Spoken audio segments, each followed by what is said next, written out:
Hi hello friends, welcome back.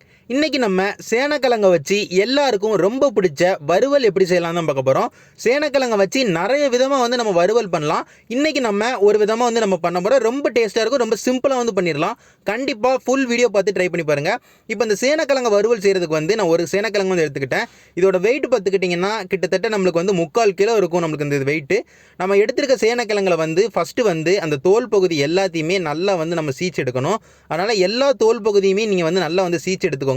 நீங்கள் தோல் பகுதியை சீக்கும் போதே உங்களுக்கு அந்த உள்ளுக்குள்ளே சில இடம் ஒரு மாதிரி பூசணான மாதிரி இல்லை ஏதாவது ஒரு மாதிரி கொஞ்சம் இது நல்லா இல்லாமல் இருந்ததுன்னா அந்த பகுதியை மட்டும் கட் பண்ணி நீங்கள் எடுத்துருங்க. அதை முக்கியமாக பார்த்துக்கோங்க. எல்லாத்தையும் நீங்கள் ஈவனாக நீங்கள் கட் பண்ணிடக்கூடாது. கொஞ்சம் ஒரு மாதிரி மோசமாக இருக்கிற பகுதி இருந்ததுன்னா அது நம்ம தோல் கட் பண்ணும் போது தெரியும். அது தெரியும் போது அந்த பகுதியை மட்டும் எடுத்துகிட்டு நம்ம நல்லா நீட்டாக இருக்கிற பகுதியாக பார்த்து கட் பண்ணி எடுத்துக்கிடணும். அதுக்கப்புறமா நம்ம அந்த தோல் பகுதி எல்லாமே எடுத்து அதை ரொம்ப சின்ன சின்ன துண்டுகளாக நம்ம வெட்டணும். இப்போ நான் வீடியோவில் காட்டுற மாதிரி அதை நீங்கள் எல்லாத்தையும் நல்ல சின்ன சின்ன பீஸஸாக கட் பண்ணி எடுத்துக்கோங்க.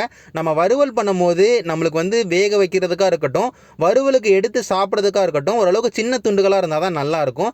அதனால் எல்லா சேனக்கிழங்கையும் சின்ன சின்ன துண்டுகளாக வெட்டிட்டு அதை நம்ம வாஷ் பண்ணணும். அதை முக்கியமாக பார்த்துக்கோங்க. ஒரு 2 தடவைலேருந்து ஒரு 3 தடவை தண்ணியில் நல்லா வாஷ் பண்ணி எடுத்துக்கோங்க. வாஷ் பண்ணி எடுத்துகிட்டு அதை ஒரு பவுலுக்கு மாற்றி வச்சிட்டேன். இப்போ இந்த வறுவல் அதாவது சேனக்கிழங்கை நான் வேக வைக்க போகிறேன். சேனக்கிழங்கை வேக வைக்கிறதுக்கு ஒரு கடாய் எடுத்து வச்சுட்டு அதில் தண்ணி ஒரு 3/4 லிட்டர் தண்ணி சேர்த்து மஞ்சள் தூள் ஒரு 1/2 டீஸ்பூன் சேர்த்துருக்கேன். அதுக்கப்புறமா உப்பு ஒரு 1/2 டீஸ்பூன் சேர்த்துருக்கேன். அது கூடவே புளி ரொம்ப சின்ன துண்டு போட்டிருக்கேன். நீங்கள் வீடியோவில் பார்த்துருப்பீங்க. ரொம்ப சின்ன துண்டை புளி கொஞ்சம் சேர்த்துருக்கேன். அது டேஸ்ட் நல்லா தரும். அதுக்கப்புறமா நம்ம எண்ணெயும் ஒரு 2 டேபிள் ஸ்பூன் நம்ம கடலெண்ணெய் சேர்த்துருக்கோம். தேங்காய் எண்ணெய் சேர்த்துருக்கோம்.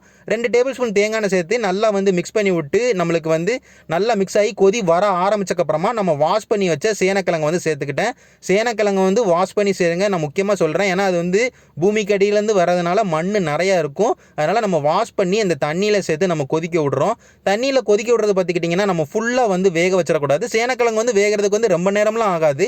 ஒரு 10 நிமிஷத்துலேருந்து 15 நிமிஷத்துக்குள்ளே ஃபுல்லாக வெந்துடும். நம்ம அதனால் ஒரு 10 நிமிஷத்துலேருந்து ஒரு 8 நிமிஷத்துலேயே நம்ம எடுத்து பார்ப்போம். ஒரு நம்மளுக்கு 3/4 வந்திருந்தால் போதும். ஒரு 70% வெந்திருந்தால் போதும். ஏன்னா மீதி 30% நம்ம எண்ணெயில் நம்ம வேக வைக்கணும். அதனால் ஒரு 70% மட்டும் வெந்துருச்சா நீங்கள் எடுத்து பாருங்கள். ஒரு 8 நிமிஷத்துலேருந்து ஒரு 9 நிமிஷத்துலேயே ஹை ஃப்ளேமில் வச்சு கொதிக்க விடும் போது நம்மளுக்கு சேனக்கிழங்கு தண்ணியில் வெந்திருக்கும். ஒரு 70% வெந்தக்கப்புறமா நம்ம எடுத்து நான் பார்க்கும் போது எனக்கு ஒரு 70% சேனக்கிழங்கு வெந்துருச்சு. இப்போ நீங்கள் பார்த்தாலே தெரியும், முழுசாக வேகலை, ரொம்ப பட்டு மாதிரி நம்மளுக்கு வேகலை, ஓரளவுக்கு வெந்துருச்சு. இப்படி வெந்த உடனே நம்ம இதை நம்ம தண்ணியிலேருந்து எடுத்துருவோம். தண்ணியில் எடுத்து ஒரு பவுலுக்கு அப்படியே சேனக்கிழங்கு வெந்த சேனக்கிழங்கு எல்லாத்தையுமே மாற்றி வச்சுக்கோங்க. இந்த சேனக்கிழங்கு ரூம் டெம்பரேச்சரில் நல்லா ஆறட்டும். ஆறி முடிச்சக்கப்புறமா நம்ம அந்த புளி சேர்த்துருந்தோம்ல, அந்த புளியவும் நம்ம எடுத்துடணும். அந்த புளி அப்படியே தான் இருக்கும். அந்த புளியவும் நீங்கள் எடுத்துருங்க. ஏன்னா எண்ணெயில் அடுத்து போட்டு பொரிக்க போகிறோம். பொரிக்கும் போது புளியோடு சேர்த்து பொரிக்க வேண்டாம். அதே நேரத்தில் நம்மளுக்கு ஒரு ஈரப்பதமும் போகணும். அந்த நேரத்தில் நம்மளுக்கு ரொம்ப சூடாக இருக்கும் சேனக்கிழங்கு, அதை ஆறவும் செய்யணும். அதனால் நம்ம ரூம் டெம்பரேச்சரில் வச்சு ஆற வச்சு ஒரு 5 நிமிஷத்துலேருந்து ஒரு 6 நிமிஷம் கழிச்சு இன்னொரு கடாயில் தேங்காய் எண்ணெய் சேர்த்துக்கிட்டேன். தேங்காய் எண்ணெய் நல்ல டேஸ்ட்டாக இருக்கும். அதனால் தேங்காய் எண்ணெய் சேர்த்துக்கிட்டேன். தேங்காய் எண்ணெய் சேர்க்க முடியாத பட்சத்தில் நீங்கள் கடலெண்ணெய் நீங்கள் சேர்த்துக்கலாம். தேங்காய் எண்ணெய் ரொம்ப சேர்க்கல, ஓரளவுக்கு ஷாலோ ஃப்ரை தான் பண்ண போகிறோம். அதனால் ஓரளவுக்கு கம்மியாக தேங்காய் எண்ணெய் சேர்த்துட்டு நம்ம இந்த சேனக்கிழங்கு பொரிச்சு எடுக்க போகிறோம். இப்போ நீங்கள் வீடியோவில் பார்த்தா தெரியும், இந்த புளி கொஞ்சோண்டு இருந்தது, அதை நான் எடுத்துட்டேன். நீங்கள் புளியை வச்சு நீங்கள் வதக்காதீங்க. எண்ணெயில் புளியை எடுத்துருங்க. நீங்கள் வதக்கிறது சேனக்கிழங்க பார்த்துக்கிட்டிங்கன்னா ஸ்டவ்வை ஓரளவுக்கு மீடியம் ஹை ஃப்ளேம்லேயே வச்சுட்டு ஒரு 3 நிமிஷத்துலேருந்து ஒரு 4 நிமிஷத்துக்கு நீங்கள் நல்லா வதக்கினாலே போதும். ஏன்னா நம்ம மீதி இருக்கிற 30% தான், 1/4% தான் நம்ம சேனக்கிழங்க வேக வைக்கணும். இந்த சேனக்கிழங்க நம்ம வேக வைக்கவும் போகிறோம். அதே நேரத்தில் நம்ம ஈஸியாக நம்ம தண்ணியிலே 100% வேக வச்சுருந்துருக்கலாம். எண்ணெயில் எதுக்காண்டி வேக வச்சு தண்ணியில் எதுக்காண்டி வேக வைக்கோம்னா, எண்ணெயில் அந்த கடைசி பக்குவமாக இருக்கும் போது வேக வைக்கும் போது அது வேகவும் செய்யும். அதே நேரத்தில் நம்மளுக்கு ஒரு எண்ணெயாகவும் கொஞ்சம் இருக்கும் சேனக்கிழங்கு. முக்கியமாக கிறிஸ்பியாக இருக்கும். அதனால தான் நம்ம இதை லைட்டாக பொரிச்சு எடுத்த மாதிரி நல்லா வதக்கி எடுத்துக்கிட்டோம். எண்ணெயில் நல்லா சேனக்கிழங்கு நல்லா வதக்கி எல்லாத்தையும் எடுத்து முடிச்சக்கப்புறமா அதை ஒரு பவுலுக்கு மாற்றி வச்சிட்டேன். மாற்றி வச்சக்கப்புறமா நம்ம மசாலா எல்லாமே சேர்த்துக்கிட்டோம். மஞ்சள் தூள் ஒரு 1/2 டீஸ்பூன் சேர்த்துக்கிட்டேன். மிளகாய் வத்தல் பொடி ஒரு 1/2 டீஸ்பூன் சேர்த்துக்கிட்டேன். அதே நேரத்தில் நம்ம மல்லிப்பொடியும் ஒரு 1/2 டீஸ்பூன் சேர்த்துக்கிட்டேன். அதுக்கப்புறமா சோம்பு பொடி 1/4 டீஸ்பூனுக்கும் கொஞ்சம் கம்மியாக சேர்த்துக்கோங்க, ரொம்ப சேர்த்துக்கிட வேண்டாம். அதுக்கப்புறமா சீரகத்தூள் ஒரு 1/4 டீஸ்பூன் சேர்த்துக்கோங்க. அதுக்கப்புறமா கரம் மசாலா ஒரு 1/2 டீஸ்பூன் டீஸ்பூனுக்கும் கொஞ்சம் கம்மியாக வந்து சேர்த்துக்கோங்க. அதுக்கப்புறமா இஞ்சி பூண்டு பேஸ்ட் வந்து ஒரு 1.5 டீஸ்பூன் வந்து சேர்த்துக்கோங்க. கடைசியாக உப்பு வந்து ஒரு 3/4 டீஸ்பூனுக்கும் கொஞ்சம் கம்மியாக வந்து சேர்த்துக்கோங்க. எல்லாத்தையும் சேர்த்து நம்ம சேனக்கிழங்கோட நல்லா வந்து மிக்ஸ் பண்ணி விட்டுக்கிடுவோம். நல்லா வந்து சேனக்கிழங்குல வந்து எல்லா சைடும் நல்லா கோட் ஆகிற மாதிரி நல்லா வந்து மிக்ஸ் பண்ணி விட்டுக்கோங்க. நல்லா மிக்ஸ் பண்ணி விட்டுட்டு நம்ம இந்த நேரத்தில் வந்து உப்பு காரம் கரெக்டாக இருக்கான்னு பார்க்க வேண்டாம். நான் எப்போ பார்க்கணும்னு சொல்கிறேன். நல்லா மிக்ஸ் பண்ணி முடிச்சக்கப்புறமா ஒரு 10 நிமிஷத்துக்கு அப்படியே வந்து ஊற விட்டுருங்க. அந்த மசாலா எல்லாம் அதில் வந்து நல்லா வந்து ஒட்டட்டும். நம்ம அப்படியே ஒரு 10 நிமிஷம் விட்டுட்டு 10 நிமிஷம் கழிச்சு ஸ்டவ்வில் வந்து இன்னொரு ஒரு கடாய் வச்சுட்டு நம்ம பொரிச்சு எடுத்தோம்ல அந்த எண்ணெயை வந்து நம்ம சேர்த்துக்கிடுவோம். தேங்காய் அந்த தேங்காய் வந்து ஒரு 2 டேபிள் ஸ்பூன்லேருந்து 3 டேபிள் ஸ்பூன் வந்து சேர்த்துக்கோங்க. ரொம்ப வந்து சேர்க்க வேண்டாம்.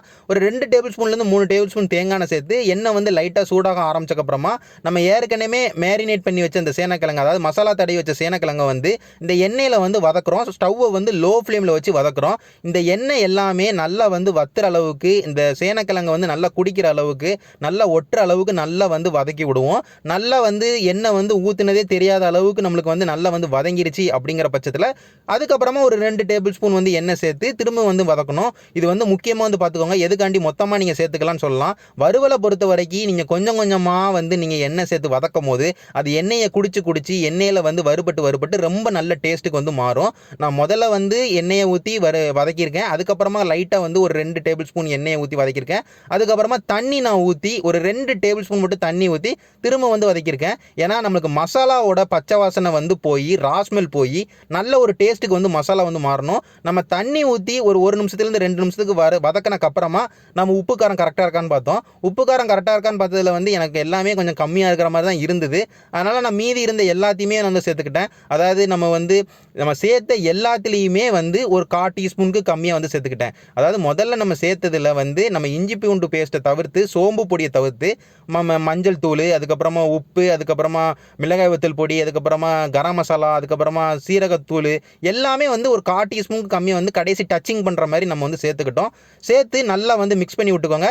மிக்ஸ் பண்ணி முடிச்சோடனே தண்ணி வந்து சேர்த்துருக்கேன். தண்ணி சேர்த்து இந்த தண்ணி வத்துற அளவுக்கு ஒரு 1 நிமிஷத்துலேருந்து ஒரு 2 நிமிஷத்துக்கு நல்லா வந்து வதக்கி விடுவேன். வதக்கி முடிச்சக்கப்புறமா எண்ணெயை ஊற்றுவேன். எண்ணெய் வந்து ஒரு டேபிள் ஸ்பூன்லேருந்து 2 டேபிள் ஸ்பூன் சேர்த்து நல்லா வந்து வதக்கி விடுவேன். நம்ம சமைக்கிறவங்களுக்கு எல்லாருக்குமே பக்குவம் தெரியும். வதக்கதை பொறுத்த வரைக்கும் தண்ணி எண்ணெயும் சேர்த்தே நம்மளுக்கு அந்த வாசனை வந்து வரும். நம்மளுக்கு அந்த மசாலாவோட பச்சை வாசனை போய் மசாலாலேருந்து நல்ல ஒரு வாசனை, சேனக்கிழங்கு வந்து ஒரு கறி ஸ்டைலில் கறி வாசனை மாதிரி வர ஆரம்பிக்கும். அது வரைக்கும் நம்ம வந்து லைட்டாக கொஞ்சம் கொஞ்சமாக எண்ணெய் சேர்த்து நம்ம வந்து வதக்கணும். ஒரு 2 தடவைலேருந்து ஒரு 3 தடவை வந்து நீங்கள் தனித்தனியாக வந்து எண்ணெய் ஊற்றி வதக்கியிருக்கேன். 2 டேபிள் ஸ்பூன் 2 ஸ்பூன். அதுக்கப்புறம் ஒரு 2 தடவை 2 டேபிள் ஸ்பூன் வந்து தண்ணி ஊற்றி நான் வந்து வதக்கியிருக்கேன். நான் சொன்ன மாதிரி நீங்கள் வந்து செஞ்சுக்கோங்க. நல்லா வதக்கி முடிச்சக்கப்புறமா நம்ம கடைசியாக கொத்தமல்லியில் தூவி விட்டு நம்ம வந்து மிக்ஸ் பண்ணி விட்டு ஸ்டவ் ஆஃப் பண்ணிட்டோம்னா நம்மளுக்கு இந்த சேனக்கிழங்கு வறுவல் வந்து ரொம்ப சூப்பராக வந்து கிடச்சிடும். நான் எல்லாருமே சொல்லுவாங்க கிட்டத்தட்ட கறி டேஸ்ட்டில் இருக்கும், கறி வாசனையில் இருக்கணும். அது ரொம்ப உண்மை. கண்டிப்பாக ட்ரை பண்ணி பாருங்கள். எல்லாருக்குமே செஞ்சு கொடுங்க. எல்லாருமே ரொம்ப விரும்பி சாப்பிடுவாங்க. நான் இதே மாதிரி ஒரு சூப்பரான ரெசிபியோட உங்கள் எல்லாருமே வந்து பார்க்குறேன். நன்றி.